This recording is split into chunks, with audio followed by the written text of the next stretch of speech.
Welcome to Ask the Advisor, your chance to get valuable business insights brought to you by Von Lehman. Adding value is a choice. Are you making the right choices? I'm often introduced to leaders struggling to improve the performance of their organizations. The pressure driving that struggle varies, but at the heart of each conversation, there is a common question. How do I create value? Value can be a nebulous concept, but at Von Lehman, we keep it simple. Think about value through the eyes of the customer. Organizations exist to serve customers. Whether called clients, patrons, patients, users, customers are the recipients of the goods and services the organization delivers, and customers are its primary driver. To serve its customers, each organization has resources at its disposal. To create value, these resources must be used wisely. The question facing leadership: are you choosing to use them wisely? Maximizing the value derived from all resources while minimizing non-value-added activity leads to optimal value to the customer. Many leaders can't be certain that their resources are being maximized, and that's where the Von Lehman team can help.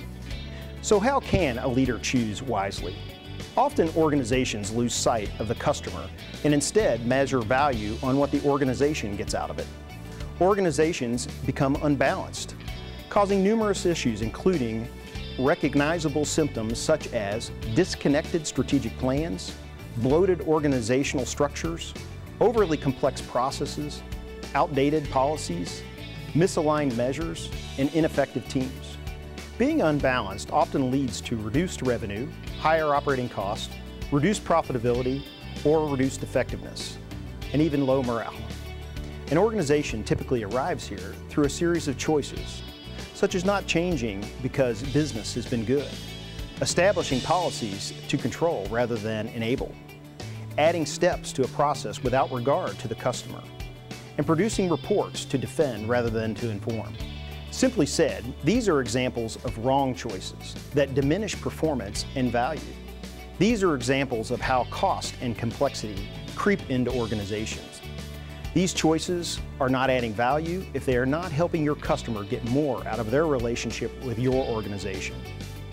In making choices, leaders can ask themselves, would our customers be willing to pay for this policy, step, or effort if they knew we were doing it? If the answer is no, reconsider. What steps can a leader take to help the organization make the right choices? Learn more using Von Lehman's online worksheet, but here are a few starting points. Evaluate the facts. Facts are required to address the organizational challenges. Understand your environment both internally and externally. Start by listening to your customers and the people close to them. Define the path forward. Clarifying the challenge the organization is facing and creating a value statement that drives the organization forward is critical. This statement should include a clear objective that can be measured, bounds what we will do and not do, and clarifies why the organization is the best choice for your customers. Align your critical resources. Leadership comes from making the tough choices that align and allocate resources to what is most important to the customer. Using the value statement to assess where current resources are allocated and how they should be reallocated presents the choices that must be made. Execute your choices. Clearly communicating to the organization what customers value and the choices that must be made is a critical first step. I often say it's hard to fight logic. In other words, people will largely support those decisions that are in the customer's best interests and better the organization. In summary, if organizations can spend more time thinking about what the customer is actually willing to pay for and aligning their organization to execute against that, then value will be created and performance will improve.